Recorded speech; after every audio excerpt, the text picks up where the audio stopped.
So good evening, everyone. My name is Kathleen Doan Cannon, and it's my pleasure to serve as the Director of the Office of Parent and Family Engagement here at the College of the Holy Cross. The Office of Parent and Family Engagement is the one space on campus that truly is dedicated to the parent experience and to engaging with and building partnerships with families so that together we can support your students over the course of their time here at Holy Cross. The From the Hill to You webinar series is a webinar series specifically for family members, for parents and guardians of our students, to help you explore a variety of different topics, whether it be timely information and things that are happening for students, or some developmental milestones and key points during the academic year, that we present this information in the hopes that you can digest it and think about how it may help you as you engage with your student and help support their journey through Holy Cross. So this evening's presentation is called From the Hill to You, 6 Weeks In. So specifically looking at and trying to think about, now that students are at the 6-week mark in their semester here at Holy Cross and in their time, what might be some of the challenges they're experiencing, some of the milestones, and what, as they're preparing to go on fall break, what might you be hearing from them, and how can you then in turn support them and ask them questions about their experience thus far. I'm really grateful to be joined by my colleagues from various divisions at the college who work specifically in many capacities with first-year students and the first-year student experience, although also certainly often work and engage with transfer students as well. In just a moment, I'm going to turn it over to our presenters, but just want to cover a couple logistical things. As we go through this evening's presentations, if you do have any questions, please feel free to drop those into the Q&A function. You'll see that hopefully at the bottom of your screen. And we're going to do our best to cover as many of those questions as we can at the end of this evening's presentation. So in just a minute, I'm going to tuck myself away and turn it over to our presenters, but again, return in the end, and we'll try to get to as many of those questions as we can. I'm really grateful for all of you family members for making time to join us this evening, and I am grateful for our presenters who are going to be sharing some really rich information with you all this evening. So without further ado, I will turn it over to my colleagues, Dean Michelle Beta, and the rest of our group to introduce themselves and get our presentation underway. Good evening, parents and families. We may have seen some of you on Move-In Day. We were the team that was in the chapel talking to you about what you and your students could expect in the first half of the semester. So if we are seeing you again, welcome. If this is your first time, we're going to take the opportunity to introduce ourselves. We are part of a group called the First Year Experience Group, and we represent different divisions that have their eye on a certain segment of the first year student experience. And we meet regularly, we're in regular communication about what we're seeing, and we also represent different stakeholders. So we're able to share information, communicate with the faculty and the staff that are working with your students to really ensure that first year students and transfer students are having the kind of experience we would hope for a first year student. In my role as Associate Dean for Student Engagement, I've had really the pleasure of working with your students from over the summer. We've been working on communications. We welcomed them through orientation. We've been watching as they've been getting involved in student clubs. And we've also been kind of connecting with them on wellness as they kind of work to kind of figure out how they're balancing everything. So at some point, I'm looking forward to telling you a little bit more about that, and I'm happy to answer your questions there. Right now, I'm going to let my colleague, Tom Narita, introduce himself. Good evening, everyone. I'm Tom Narita. I'm a professor in the physics department, but I am also the first year class dean. And as my role as a class dean primarily is to oversee your students' academic progress, and also as a way to liaison between your student and the various faculty members that they're encountering. And so my role is kind of twofold. One is to essentially give your students a chance to discover academic opportunities on campus. And then my second role is to to essentially talk to your students if they're running into some academic challenges. And so I will, once again, hear from the faculty. I will talk to your students, and I'll try to, and my role has been to try to figure out what's been happening if some academic challenges are taking place, and then how do we go about fixing that, and how do we connect your student to various different offices on campus. And so with that, I guess I will introduce my colleague, Bridget Franco. Thanks, Tom. Thanks, Michelle. My name is Bridget Franco. I am in the Spanish department as my home department, but I'm here because I'm directing the Montserrat program. The Montserrat program is Holy Cross's first year seminar program that brings together a year-long seminar for all of your first year students and a residential experience in the dorms. I am in contact with every single faculty member who is teaching one of these seminars. So there are over 50 seminars being taught, and the unique thing about them is that they are the only course at Holy Cross that is uniquely all first year students. It's a small seminar, and they will be with their professor typically for the entire year. So all of this to say that this is a class where the students have a very close relationship with the professor in terms of support academically and also socially in many ways. And so it's a place that community can be found over the course of the year. I will go ahead and pass it to Mary Roach. Hi, yeah, good evening. I am Mary Roach. I am a class of 1990, and I'm a parent of someone in the class of 2024. So I've been where you all are. I teach in the religious studies department, but I also work with academic advising, and so that's sort of the piece of the puzzle that I represent here this evening. So working with faculty who advise all students, but first year students, transfer students through their transition to college and or to Holy Cross. So I work primarily with faculty, but I learn a lot about what faculty need to know about what's going on with students from this group. I also teach in the Montserrat program. So I am in class with some of the first year students, which is a real joy for me. So I will pass it off to my colleague from the chaplain's office, Omandi Andrew. Thank you, Mary. Thank you, everyone. My name is Omondi Andrew. I am one of the chaplains at the College of the Holy Cross. My primary duties are with the first years orientation, plus also every program that is run on behalf of the freshmen. I am in charge of that and help with other chaplains. I am also in charge of the retreats that I offer with the freshmen. We just had one. The Ignite retreat just ended on 26th, 27th of September. And it was great. It was great having them out there taking a pause to think of where they've come from, where they were, and how they'll be moving forward.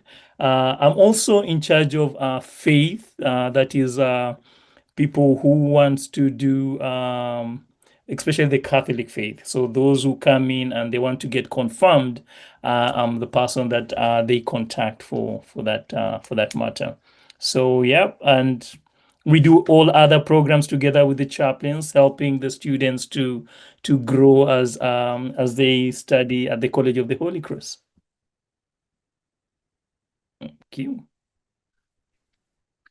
So what we plan to do next is just talk to you a little bit about what we've seen and what you can expect to see for the rest of the semester. This is not scripted. This is a casual conversation, as much as one can have a conversation on Zoom, but we're going to try to do it. But we do really just want to give you a flavor of what's going on here on the Hill. So I'm going to ask my panelists. The last time we saw some of our parents and families, it was move-in day, and we gave them a sense of what they might expect in the first 6 weeks. So now I'm going to ask you, what have you actually seen?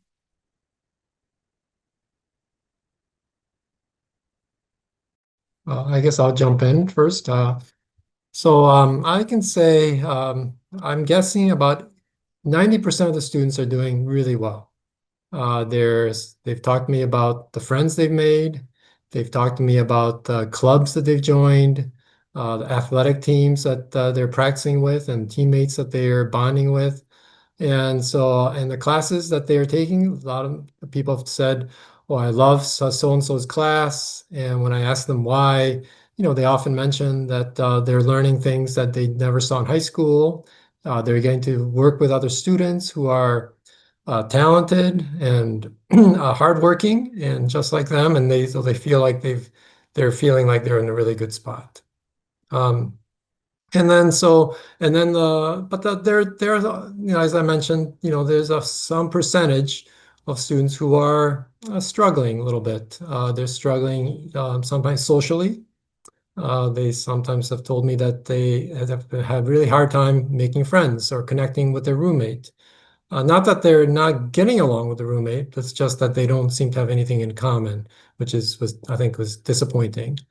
And then they've also told me about some classes that are not going as well as they had hoped, and for a variety of reasons. So that's a fairly common message that I hear pretty much every day from various students. So I don't know, Bridget, Mary, I don't know, in your classes, I don't know what the students are saying. Uh, you know. Yeah, I think as as a teacher in Montserrat and advisor, I think see a lot of that, a lot of the same things. People really into the transition. I would also say a few weeks in, they're a little stressed out. Maybe that's an understatement. That's actually an understatement. They're we don't really have a midterm period or anything like that, but for many of your students are going to be coming home after a week of very intense paper writing and exam taking. And so they're, getting some of their first feedback from professors, which, and again, as Tom was saying, sometimes the feedback is surprising, sometimes in a good way, sometimes getting some constructive feedback that they weren't anticipating. And so trying to kind of work through that. And I'll just chime in right now before I forget to say it later. As they're coming home after having gotten some feedback, submitted a lot of things, talking to the students about what they're learning, how they're experiencing classes, I think is really welcome. After you have let them sleep for a while, they may be also a little under the weather, just because the immune system can only handle so much. But one thing as a faculty member that I would encourage is to invite those conversations about things that they're learning, books that they may be reading in class, rather than what grade they are getting on their assignments. There are a lot of different ways in which faculty evaluate students. There's a lot of different ways they go about grading and things like that. And so that can be really hard for them to navigate. Um, uh, but just to kind of give them a little bit of a break from the grades, because we really do want them to save all of their energy for learning, and not worrying so much about the grades.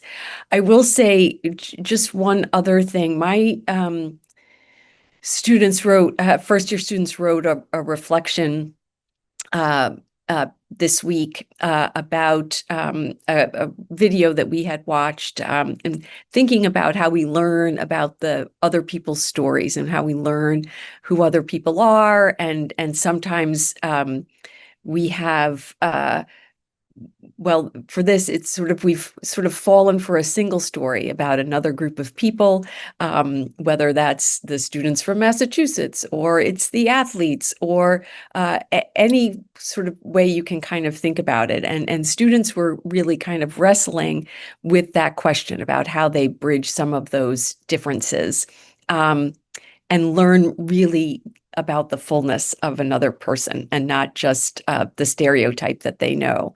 But I had also asked them if there was a single story or a stereotype or a message they were getting about the Holy Cross student.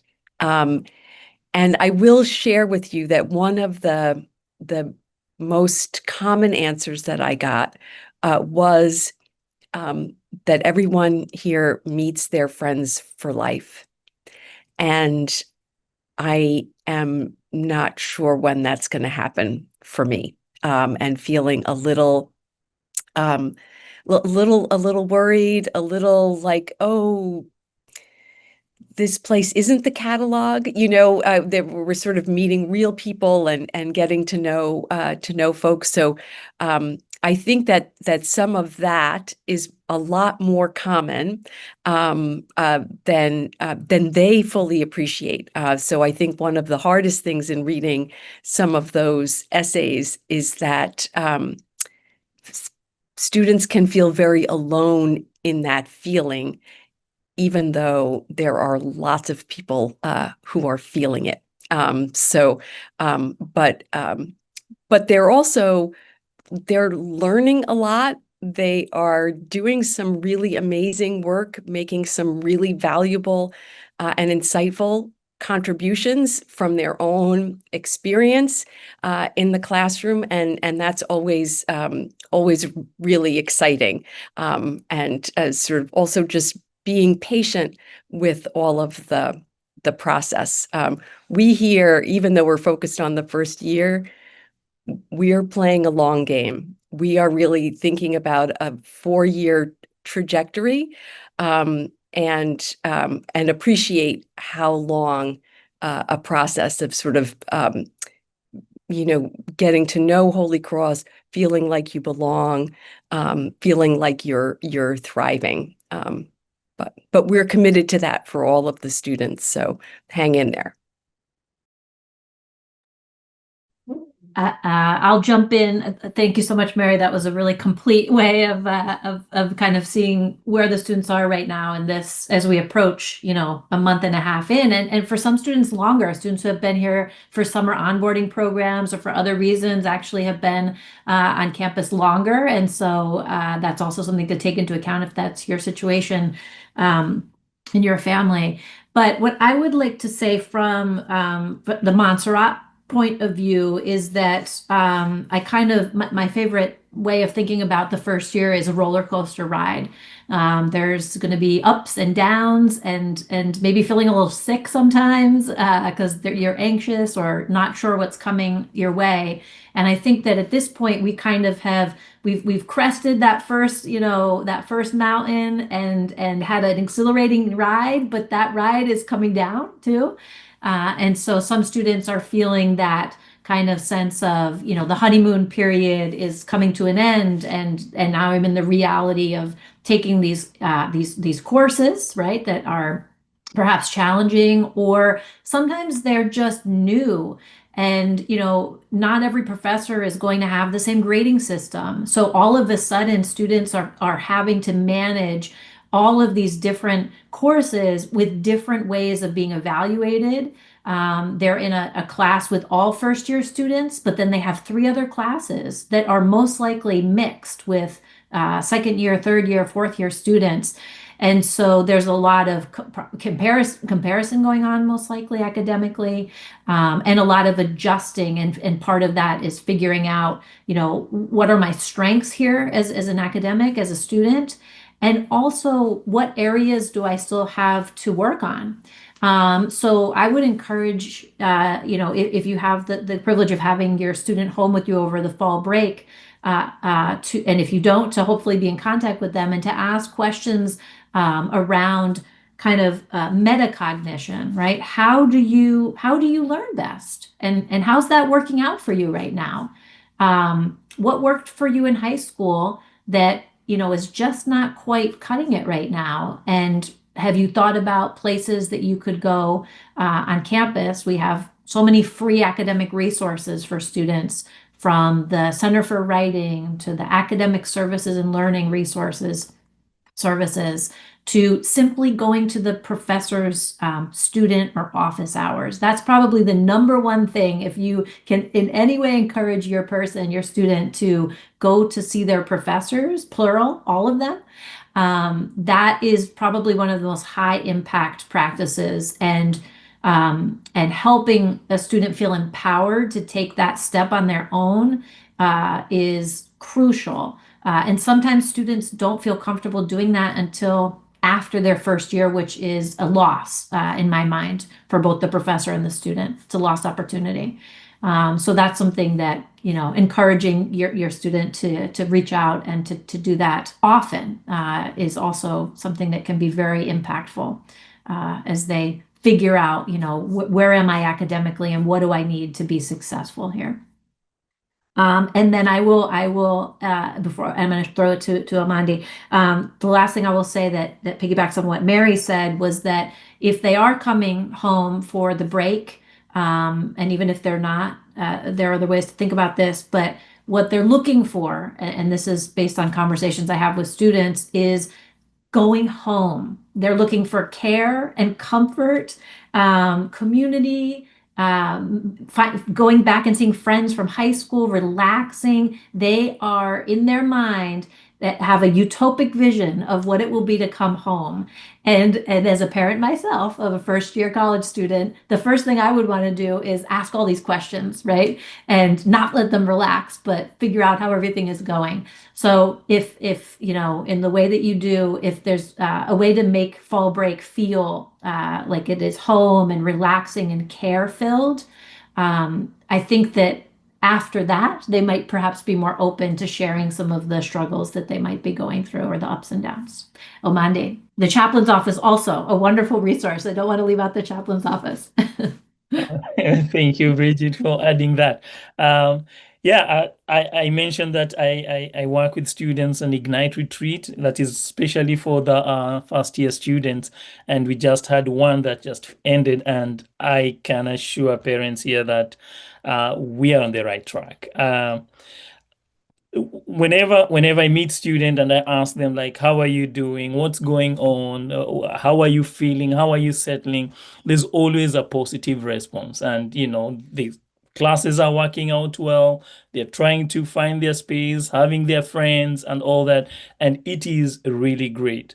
Now, having said that, this is always a question that I ask most of the students, just the seniors and the juniors, like between international students and the local students, who do you think would be having difficulties in settling on the hill? And they're very quickly to say international students. I am shocked that actually it's the other way around. That our international students and parents who are here, maybe you have your students and your international students. I want to assure you that they are really settling well. I meet almost all the international students, freshmen, one-on-one. And so far, those I've met, there are only very few that are struggling. And they're struggling because of either food, the roommates' realities that are hitting them, that, hey, look, we are from different places and we have different ways that we do our own thing. So those are things that I believe as they grow, as they tend to stay longer, they will have to catch up. But the truth is, they are doing so well academically. They're trying to settle well. They're trying to find their foot here on the hill, and that for me is very much consoling. Now, the other point that I really want to thank parents, and I've heard it also from the students when I went with them to the Ignite, but also meeting them, is I've heard some of the parents are welcoming our international students to join, and this is something that is very great. And if we forget to say thank you at the end, at least now would be a point that I want to say thanks, and keep it up. I mean, these are people from away and they can't go anywhere. They can't go back home. We try to keep them on campus, but some of the parents, I think they're inviting them together with their own children to come back home and have those nice moments where they can just get out of campus, and appreciations must be given to parents who have done that. Now let me talk of some of the difficulties that I've had as well. Roommates. Now, they will be coming home and there will be a lot of chats. I know I have also gotten in touch with some few parents, but there will be a lot of chats of, I don't like it, I don't want it. I think you have to help them to practice patience. Not everyone is perfect, and they are also meeting at the first time in these rooms, and some are two, some are three in the rooms. Patience would be something that I would, as a parent, maybe try to urge whenever I hear a story of, I'm having difficulties, I need to change my room. It's too early to do that now, and even if we are willing to change the rooms, it's full. And so perhaps maybe letting them know that it shall be well. Yeah, hang on in there for a while as we settle out things, I think would be great. So patience would be something that we have to help them to embrace when they come home. Then there's also another reality of subjects that I hear students come and think that they're good in, and then they're like, oh no, I think I have to change totally whatever I want to do. Sometimes I don't know if it is too early, and maybe Tom and Mary or Bridget, you might help me here. I sometimes think, and I tell them like, hey, it's give it a try again. You may have come with a little bit of different understanding, but now here you are. The subjects are, they progress, and maybe you might catch up. Getting all those unlikely grades that you thought you won't get, it's a shock, but you will catch up. So I don't know, maybe from your own perspective of how do they deal with the little feedback that they've gotten. Yeah, actually, I was talking to a student the other day. He came in and said, I had my first econ exam and it was terrible. It was, he said, I think I studied the way I studied in high school, and I got a 50 on it. And so he was immediately like, well, I got to drop this class.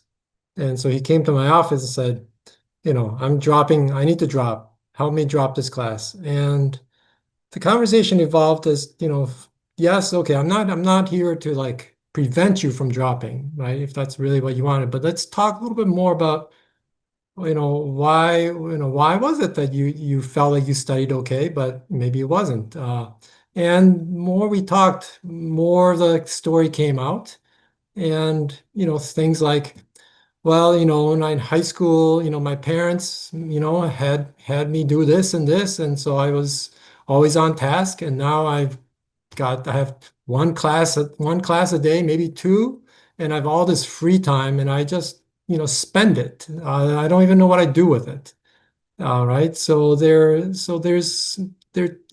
think our students are definitely dealing with that challenge of how do I structure my day so it's more productive?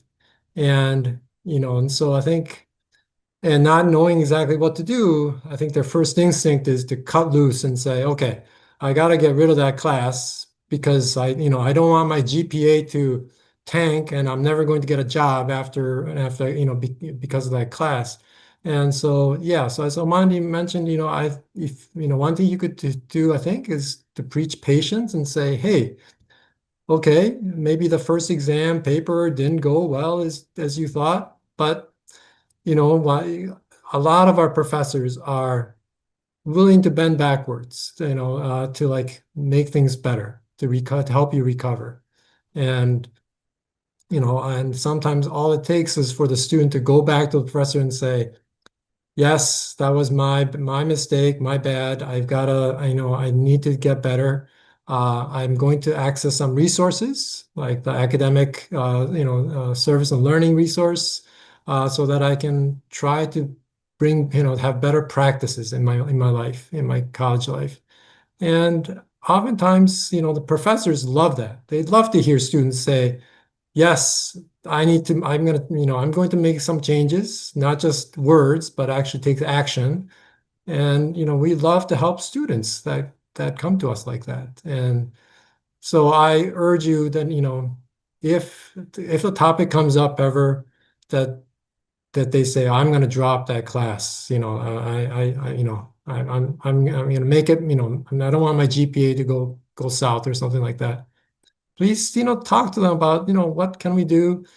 The withdrawal deadline is not till like December. Okay, so they've got plenty of time, half the semester to like pick things up. And so, that's a message, positive message you could put as to like, this is a part of a learning process, and this is going to make you into a better adult, to face adversity. And, the show of a real adult is not just to cut and run when things don't go right, but actually, what do you do about it? So I don't. So that's something that I was just talking to a student about. I don't know. So hopefully, hopefully I don't have too many of those. But yeah, I'm ready, and I'm sure some of you will talk to your student and hear something similar. So I don't know, Bridget, Mary, I don't know how do you deal with students who are sometimes struggling, but then they do sometimes are looking for extra or ways to make things up. Yeah, I think you said it so perfectly, Tom, around behavior, right? So if the outcome is not what you were expecting or what you want, running away from it won't change that. What will change that outcome is the behavior being different, right? And so that's why, to go back to what I was saying earlier, college is not high school 201, right? College is different. And so the behaviors that maybe got you through high school in a successful way are not always the study behaviors that are going to get you, through college in a successful way. And so, what we like to try to remind students that to normalize that when you go to the Academic Service and Learning Resource Center or the Center for Writing, or you do a study group, you are not, that is part of colleging, is to realize that there's a community out there of support, that can show you different ways to study, that can present kind of a mirror to be like, okay, well, this is what you're doing and it's not quite getting you where you want to be. How about try this over here? So, again, this really goes back to metacognition, which is reflecting on how you learn and not just doing the same thing over and over and expecting that it's going to have a different outcome. So yes, I would say, again, encouraging your students to, at the very least, having that conversation with their professor as a first step, is the right direction. And then on top of that, asking them to ask themselves, to reflect what have you been doing, and how can you make some adjustments perhaps, and try something different and see if you have a different outcome in a few months or so. Definitely, yeah. Mm-hmm. I just want to reinforce, some of what we've been hearing. We actually surveyed your students as they were coming in. And they had lots of interesting things to say about lots of different types of things. But one thing stood out that I think parents and families would appreciate. We asked them, if you were having a tough day, who would you turn to? And the majority of them said that they would turn to you, parents and families. Like you're their first go-to. The second is a close friend. But what they didn't say is that many of them didn't say that they would turn to a faculty member or resources on campus. And as a matter of fact, we also asked them, if you're struggling, what are your coping strategies? And it was pretty much split down the line. One set kind of fell into a bucket of discipline, right? Like, I'm just going to lock in, I'm going to do it, I'm going to go all out and just do whatever I need to get it done. The second bucket was really about engaging in self-care, right? I'm going to journal, I'm going to take a break, I'm going to hydrate and eat well. And all of those are completely valid coping strategies. But what almost no student said was, I'm going to seek out resources and support on campus. And I think part of that is because they probably don't know what exists here on campus, right? They're probably coming from high schools where these types of resources don't exist. And so I think that there's an opportunity for you, our parents and families, to kind of, if students are coming to you first, there's a real opportunity for you to say, what resources are there for you on campus that you can take advantage of, whether it's tutoring, whether it's office hours, whether it's the writing center, whether it's counseling and psychological services. We actually have a nap room on campus if they just need to get away and take a nap outside of or it's outside of the residence hall. There is a lot here and they may not know it. So part of the conversation that you can have with them is, who are you going to ask? Right? One of the messages we give to all incoming first years is, you've got people. Right? They have their Montserrat professor, they have their first year advisor, they have their resident assistant, they have their class dean, their class chaplain, and it doesn't matter who they ask. We can all connect them to resources, but they do have to ask, and you can encourage them to ask. So let's take us. So we've talked a lot about the first 6 weeks. Let's talk about the rest of the semester. Right? Our students, our first year students, they're coming back from fall break if they left. And it's, from mid-October through mid-December. What can parents expect during that time period? Well, one thing I just wanted to chime in, because I think a question to this effect came in. One thing, when they come back from break, it will feel like the time has gone by very, very quickly. But the schedule for the spring semester is going to come out. And it's not going to come out before break. So they can sort of relieve themselves of having to think about that too much.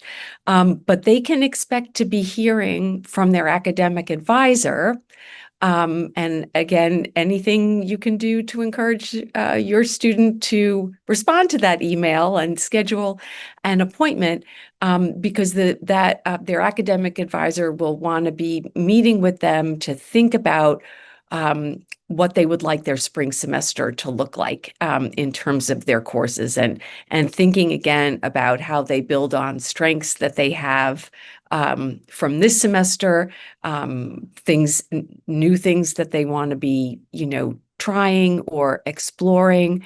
And so they'll be meeting with them about that. And I'd encourage the students to look at the schedule, look at the list of courses. They are going to still have their Montserrat class, and that won't change. But they'll be choosing 3 other courses, and it'll be a little bit different for them this time. The things that they did over the summer, adding courses.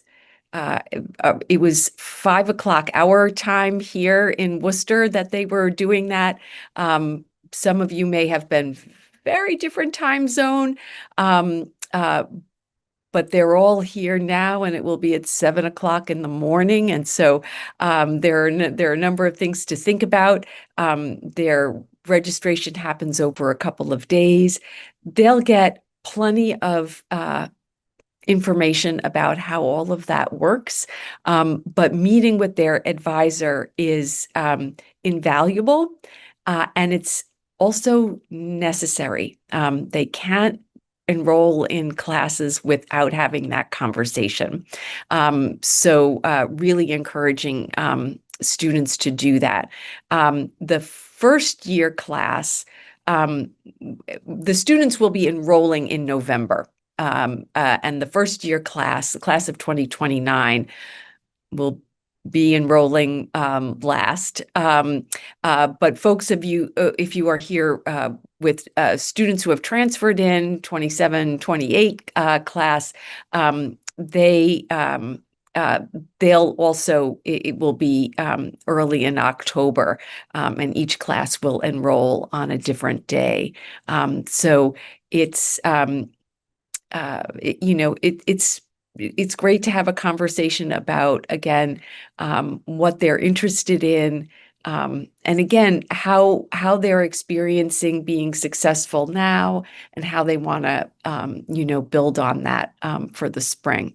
So that's one thing that will happen in between this fall break and the recess at Thanksgiving, and a lot of work along with all of that. So, and a lot of work also go with a lot of eating and making sure that they keep themselves okay and strong and all that. Hence, I know, and I've tackled some of these issues before. The meal dollar would be going down, parents. Sometimes you might be surprised. Your own asking again, like, we don't have food here. Food is there, only that sometimes they have run short of the meal dollar because there are those who have to eat and they eat a lot. So understanding them and trying to work with them would be one best way to help them. Then the other thing that I want to talk about also is on the social aspect, and this is the friendship connection and having their own batch. This is an ongoing thing. They will win friends, they will lose friends. And as it continues while they are here on the hill, sometimes it becomes a little bit emotional because they thought that they were together and they are not. So it becomes a little bit a task. And I know they rely on their parents, but also we get to hear these cases so much. Students struggling with, I thought I had my batch here. Now it's all gone. My roommate is no. Learn to understand that you will have your own at some point. But again, here's where the parents come in. They rely on you. They have to give you all these info. Of course, it will come to us because maybe somebody said something that other people did not like, and so we get to hear all these. But parents have to understand and help them that takes time. Takes time to bond, takes time to trust, takes time to form all these friendship on campus. So those are some of the social aspects that will arise, and you should be there and be ready to hear them once they come up. Yeah, on that note, let me just give you kind of a sense of what your students have been experiencing socially and what they can expect for the rest of the semester. Massive developmental milestone for them socially. They come in, they're living with new people, they have new interests to explore, new activities, nothing scheduled. They have to figure out all of that for themselves, and they're doing it. Many of our first year students have already gone off campus, either as part of orientation. They may have gone to a Woo Sox game or to the art museum. They may have taken a field trip through their Montserrat courses. They may be going shopping off campus. Right now, they're all kind of going through required programs on bystander training. And this is really about how can I be a good citizen and take care of my peers? Right. And so we're trying to kind of reinforce these values with our students that you are here and you are part of a community and you have an important role to play in that community. Some of them may have gone to their first football game. Really exciting opportunity to show off some of that purple pride and kind of learn some of the, that athletics culture, and that'll prime them for basketball and hockey season that we're heading into shortly.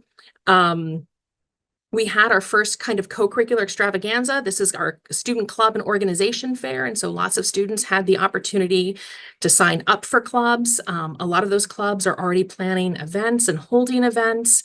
Club sports are well underway. They're already having games. Intramural sports are underway. So there's a lot going on campus. And I say this because inevitably, this is around the time of year we hear from students or from parents, I don't know what to do, or I can't meet people, exactly what Omandi was saying. And it's not for lack of activities, right? There's plenty going on.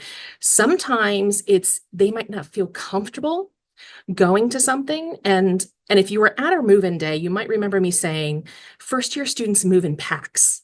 right? So that they kind of go to things in groups. And they may not have a group, but this is the time where they can just start showing up to things. We have an online platform called MyHC, and students can just register for things, they can just show up. And so encouraging them to take that first step to do so is really important. And that's another role that you can play as they come back and as they think about the end of the semester. And I will also say, I think the social piece is really important because as the semester wraps up and they head into final exams, their first final exams in college, it can be stressful. And having friends to lean on and having opportunities to kind of engage in some like good, clean fun is going to help them get through those stressful time periods.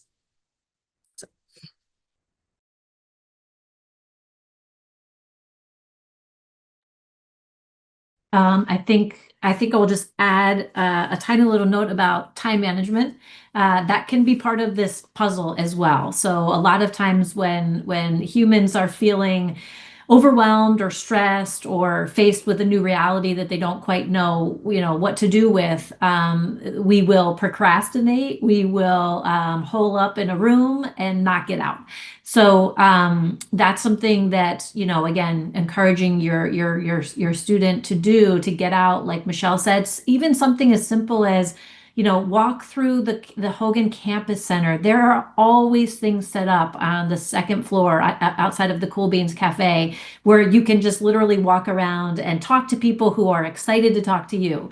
So even if they were to make that a daily thing, walk through Hogan and go see what's up in Hogan, they will eventually come across people or a thing or an activity that will be of interest and especially with people who want to connect as well. So again, it's about kind of finding and trying and not only being patient, but also being persistent at some of these things. Making friends is hard, but you won't make a friend if you are not out in a space where you might make that happen. So making sure that, they are both being persistent and consistent in getting out into spaces and trying new organizations or new activities.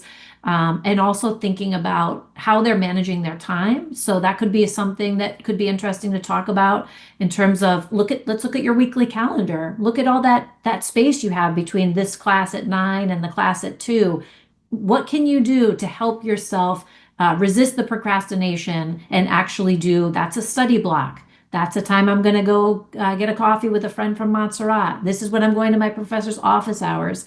And the more you can, again, encourage, because this is something that the student should be doing on their own, that kind of professionalization of their work day, which, eventually when they go out in the world and have a job, they will need to schedule their day. So that's something that could be, again, a conversation to invite your student into over the break. Yeah, if I could chime into that, I know that about 25% of our students are athletes, and so the athletes definitely have a huge time constraint on them imposed by their team and team practice schedules and so forth.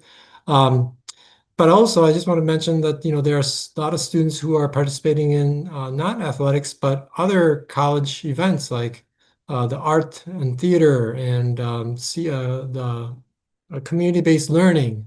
And so they take up chunks of time as well, and they have to manage that. Students have to manage that. So as Bridget was just mentioning,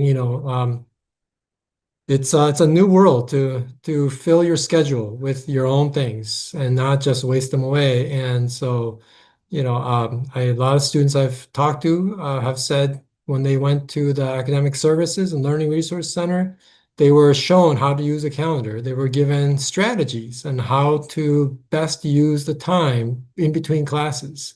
And so, whenever I talk to my students, and they say to me like, "Oh, I'm going to change. I'm going to do something different now." And when I ask them, "So what's the exact plan for doing that?" And then it's not so sure And so the different offices that we have are there to provide the structure, right? Something that they can work with. And so, if that kind of discussion comes up, once again, please let your student know that talking about it is one thing, but and once to have a plan, to have a working, to have some sort of structure is really, really helpful at this point. We're getting close to time, and so we didn't really get questions that we can answer for a Q&A. So I'll give folks an opportunity to say, the panelists an opportunity to kind of quickly say a last word, right, or a last piece of advice. And I'm going to start because I'm the moderator, and why not? If your student is going home over fall break, it's an opportunity, and this is going to sound so funny, please send them back with warm clothes. We're supposed to have our first freeze Thursday night. Some students think you're going to see pictures of college students walking in the snow in shorts, and you don't want it to be your student. So it's always a good thing to send them back in winter clothes. One of my favorite questions that I've heard parents and families ask is, if you participate in gift giving over the holidays, what can they get them? Good solid winter clothes are a good thing. Gift cards to Grubhub or Uber Eats or anything along those lines. Your students just, they need to be cared for, and those are kind of fun but practical ways that you can care for them during these times. Panelists, any last words that you'd like to share?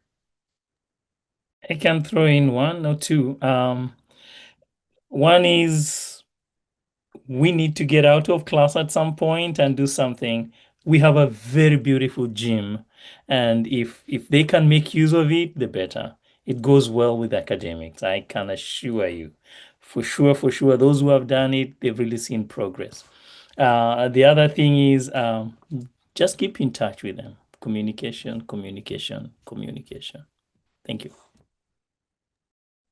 From the Montserrat perspective, your Montserrat faculty want to have conversations with your student outside of class. So please, if there's one professor that they're going to be brave and go to knock on their door for office hours, the Montserrat professor is the first place to start. So hopefully they will have already done that. But if they haven't, that would be a fantastic goal for them before the end of the semester.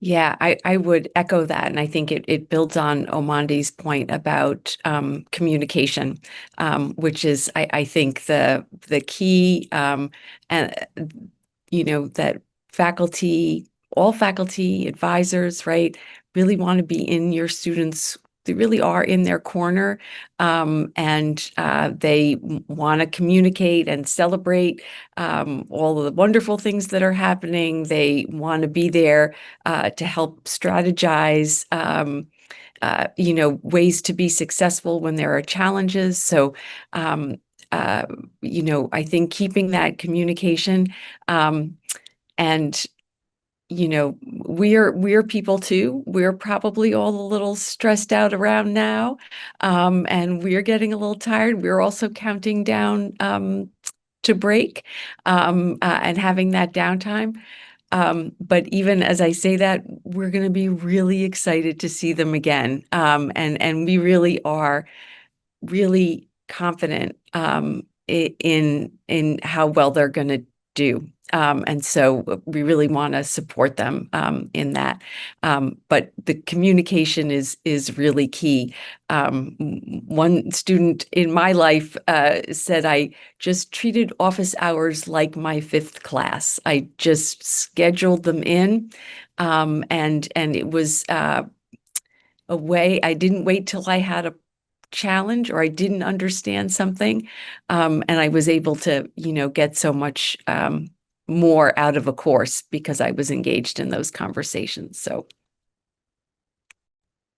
and yes, I'll just add that this is a kind of a technical thing, logistical thing, but the spring registration, as Mary mentioned, is in November, but students are not allowed to pick their major. So, please leave that discussion for 6 months from now, please, at the earliest. And then the second thing is what Michelle just mentioned about warm clothes. I've run across students who can't afford warm clothes or textbooks, and so if you know somebody or you're in that situation, please let me know. College has resources to help students in emergency situations like that. So please just once again, communication, right? Just please get in touch with somebody and we can initiate the support. Okay, Kathleen, we're going to invite you back. Wonderful. Thank you so much. And we did have a few questions come in, but I think we were able to address them over the course of the webinar, actually, or individually to folks in the chat. So thank you, panelists, for joining us tonight and sharing your wisdom and what your experience in working with students has been thus far. And thank you so much, families, for joining us and taking the time to take in this information and to think about as you're preparing to reconnect with your students over the fall break period, how it may be best to do that and thinking about the remaining weeks of the semester. A lot of resources were mentioned this evening in the presentation. As Dean Narita was just talking about, there are a lot of resources here on campus for students who might be in need in a variety of ways, and a lot of other types of resources, whether it be mental health support, academic advising support, et cetera, et cetera. We will share a recording of this webinar, but also please know that my office is meant to be a landing space for parents. Should you need direction or, someone talked about this thing at this point, where do I go? I'm not quite sure I remember. Please feel free to reach out to my office of Parent and Family Engagement, families@holycross.edu, and we can help connect you and or your student to these various resources that have been talked about tonight. We can help to serve kind of as a gateway between you and other campus resources, or again, most importantly, between your student and the college. So thank you, families, for joining us tonight. We hope you consider joining us for future From the Hill to You webinars, and certainly for the upcoming family weekend at the end of October. Hope to see many of you on campus then.